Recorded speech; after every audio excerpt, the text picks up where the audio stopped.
Hello, and welcome to today's notes, which is starting off our Unit 4, all about the cell membrane. If you remember, in Unit 2, we did learn about the cell organelles, one of them being the cell membrane. The job of the cell membrane was like a door to our classroom. It controls what comes in and what goes out. Because it only allows certain things to come in and certain things to go out, we call the cell membrane selectively permeable. Selectively means like choosy. It's picky about what it allows in. Permeable means able to pass through. So it's selectively permeable, meaning that it's choosy about what it allows to pass through the cell membrane. Impermeable means unable to pass through.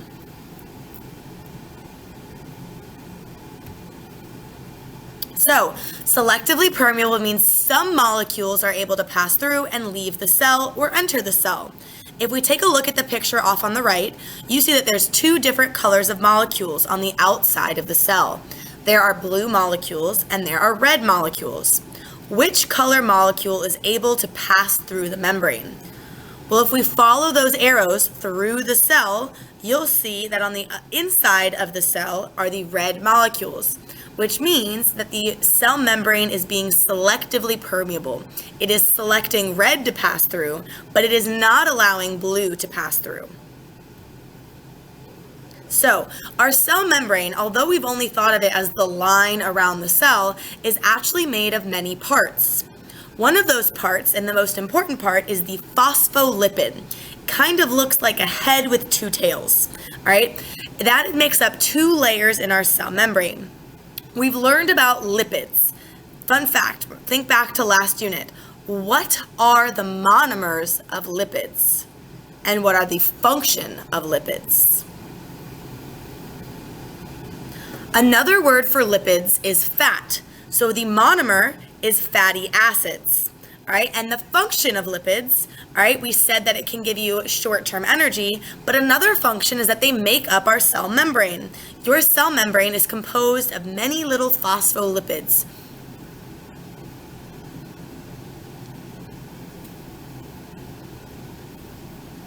So, phospholipids form a bilayer.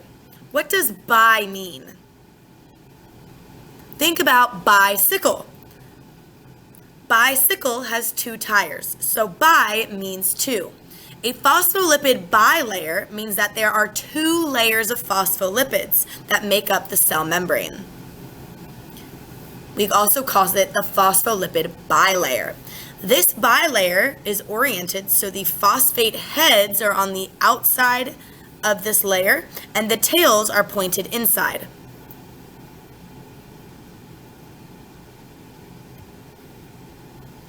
So, the phosphate head is polar, meaning that it likes water. The lipid tails are nonpolar, meaning they don't like water. That's why they point towards the inside of the cell membrane, where they are not touching water. If you can remember back to when we learned about water, what does polar mean? Polar means it has a positive and negative region. So the TED being polar, all right, means that it likes water. It is hydrophilic. So think about your head. You like water on your head to wash your hair. So the heads are hydrophilic. They like water.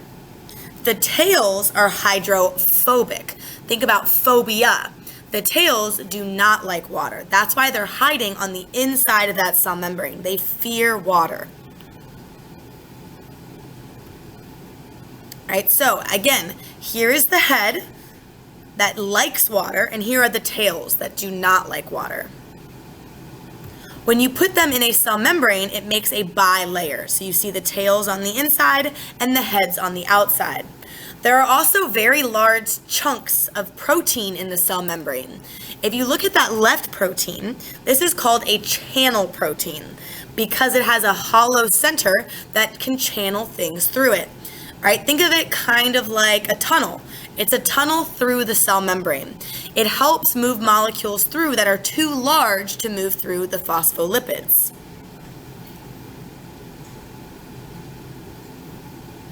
You'll also see on the outside of the cell membrane, all right, these long chains, these are carbohydrates. Think about them kind of like an ID. When you go and you drive a car, or if you're a teacher like me, you wear an ID on the outside of your clothing, and it says who you are.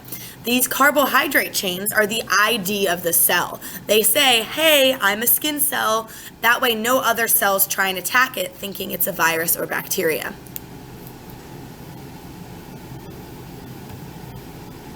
You'll also see in between the tails of those phospholipids is something called cholesterol.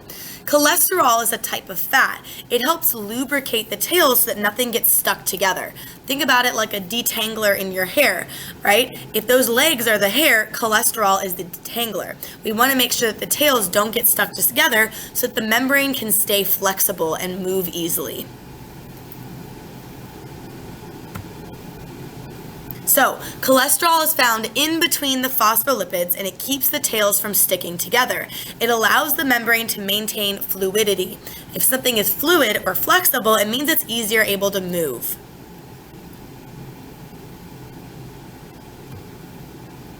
So, we call the cell membrane a fluid mosaic model. Why do we call it that? Well, let's start with the first word, fluid. What does fluid mean?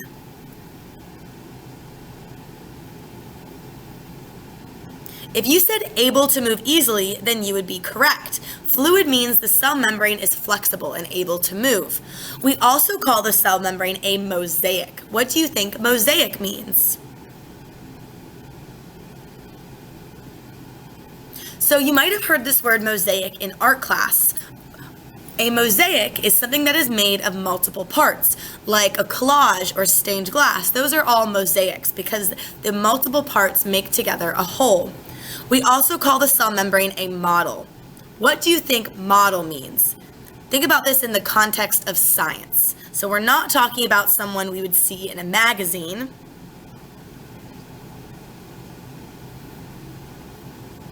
A model is something that represents something else. For example, you might be a model student. You're doing a good job representing what a student should do. Just like our cell membrane is a model. It's a smaller representation of what the whole does. So we call it a fluid mosaic model because it's able to move easily and it has many parts. Here are other images you may see of a cell membrane, also called the fluid mosaic model. The cell membrane surrounds the cell and can be found made of many phospholipids with large chunks of proteins and carbohydrates on the outside. Oftentimes when the cell membrane is drawn, it won't draw the cholesterol between the tails, but you can see this in the upper left picture. In between each of those tails, you can see some small squares or circles, and those are cholesterol. So, take a look at this image. What is that big blue chunk that you see in that cell membrane? When I think big and chunky, I think protein. Those are big proteins. What are the yellow parts of this cell membrane? I know the cell membrane is made of a phospholipid bilayer. Right here, I see two layers, so I know the whole piece is called a phospholipid. What are those tails? What are those yellow pieces? Are they the heads or the tails? I kind of just gave it away. Those are the tails. Specifically, the tails are made of lipids. What are the blue parts in this image? They are sticking, as you can see, on the outside of the cell. They're on the outside because they are showing what type of cell it is, kind of like an ID. Those are made of carbohydrates. In between the tails, what is that yellow piece? If you said cholesterol, you would be correct. They are found in between the tails of the phospholipids to help keep them lubricated.